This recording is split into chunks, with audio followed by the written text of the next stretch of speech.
Good morning to you. Welcome back to the Morning Minute Meditation.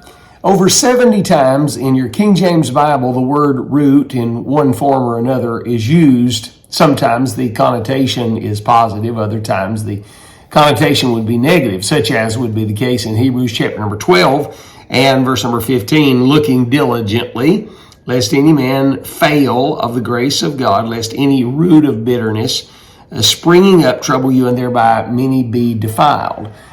So the word root here has to do with the sin of bitterness and it taking shape in a root form or a root system in the heart of a person and then bearing fruit from the root that is going to poison or do damage to others around it. The same could be said about positive habits and positive things that we do in the physical, mental, emotional, and spiritual, and the effects of the fruit of a positive root.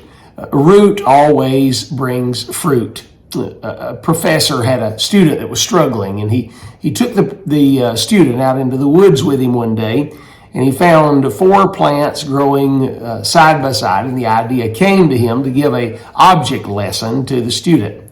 He took one plant that had just barely broken through, and it was barely seen at the surface of the earth. He asked his student to reach down and pluck it from the earth, and as the student did, he took 2 fingers and just pinched it a bit and was able to uproot the plant. The second plant was a plant that had grown up and had been out of the ground for several weeks now, and the student reached down and grabbed it with one hand, and it did give a little bit of resistance, but he was able to tug and finally lift it from the earth. The third plant was a shrub that had no doubt been there for some time.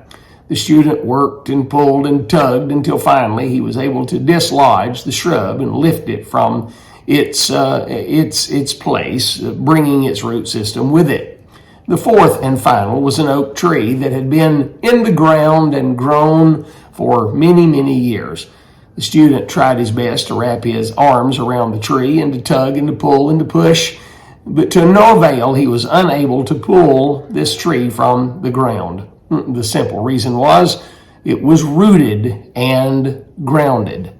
Are you rooted and grounded in the truth, or have some sins, habits, difficulties of life taken root in your life to the place and point where it's hard to dislodge them? The truth is, the quicker we get things out of our life once they have been planted there, the easier it is to break free.